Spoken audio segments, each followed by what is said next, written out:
নমস্কার।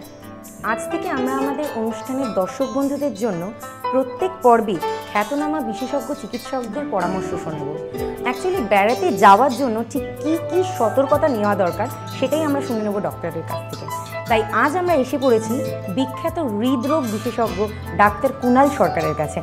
নমস্কার ডাক্তারবাবু। হৃদরোগীদের ঠিক কী কী সমস্যা হতে পারে পাহাড়ে, জঙ্গলে কিংবা সমুদ্রে ঘুরতে যাওয়ার হলে?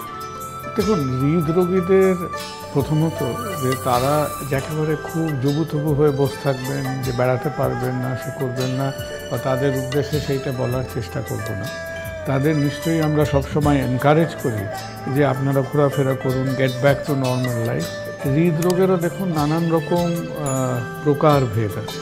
অল্প বলতে একটা ব্লাড প্রেশারে ভোগেন, অনেকে থাকবেন যাদের হয়তো হার্ট সংক্রান্ত কিছু গুরুত্বপূর্ণ বা মেজর প্রবলেম আছে। কারো হয়তো চলতে গেলে বুকে ব্যথা হয়, কারো হয়তো একটু বেশি হাঁপ হয়। যাদের অসুবিধাটা খুব বড়সড় তেমন কিছু নয়, তারা আমাদের আর অন্য যে কোনো 5-10 জন 15 জনের মতো মোটামুটি নিশ্চিন্তে ঘোরাফেরা করতে পারেন। যারা হয়তো আন্ডার ট্রিটমেন্ট আছে, একবার কিন্তু যাওয়ার আগে যে ডাক্তারবাবু আপনাকে দেখেন নিয়মিত, তার সঙ্গে একটু দেখা করে যাবে। অবশ্যই বেড়াতে গেলে আমাদের একটা রোজকার নিয়মের তো একটু তো শৃঙ্খলা ভঙ্গ হবেই। আমরা বাড়িতে হয়তো আমরা খানিকটা এতটুকু চলাফেরা করে অভ্যস্ত, আমরা হয়তো খুব বেশি এক্সারশন বা পরিশ্রম করি না। যে হয়তো 15 মিনিট হাঁটতো, সে যদি 45 মিনিট হেঁটে ফেলার চেষ্টা করে, বা হঠাৎ করে একেবারে 3-4 তলা বা একেবারে 50, 70, 100 ফুট সে সিঁড়ি ওঠানামা বা হাইট ক্লাইম্ব করার চেষ্টা করে, তাহলে তার হয়তো একটা অসুবিধে হতে পারে। আমাদের বুঝতে হবে যে আমার শারীরিক ক্ষমতা কতটা, আমরা সেটুকুই করব, তার বাইরে আমরা নিজেদের এক্সার্ট করব না। তো তাদের ওষুধপত্রটা যেন নিয়মিত চলে।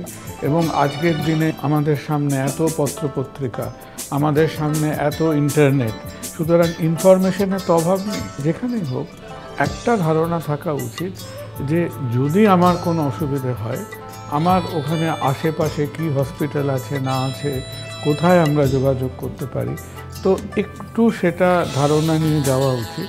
যারা হৃদরোগী নন তারা কি কি ব্যবস্থা নেবেন সুস্থভাবে ঘুরতে যাওয়ার জন্য?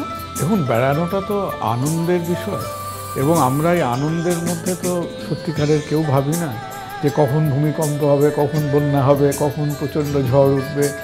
তো সবাইকে আমরা সুস্থ শরীরে সুস্থভাবে একটু সাবধানে যেভাবে থাকলে হয়। কারণ বেড়ানোর মধ্যে একটা বিরাট ব্যাকরণ নিয়ে এলে কিন্তু আবার সেই মজাটা অনেকটা নষ্ট হয়ে যাবে। হ্যাঁ, মানে ইট ইজ সামথিং এক্সেপশনাল, এটা তো আমাদের রোজকার ব্যাপার নয়। তো ওই সবাই আর কি আনন্দ আকাশে বাতাসে বলে বেরিয়ে পড়বে আর কি, এবং সেই মজাই থাকুক, এই হলো ব্যাপার। আমি আপনাকে অনুরোধ করব আমাদের দর্শক বন্ধুদের কিছু বলার জন্য।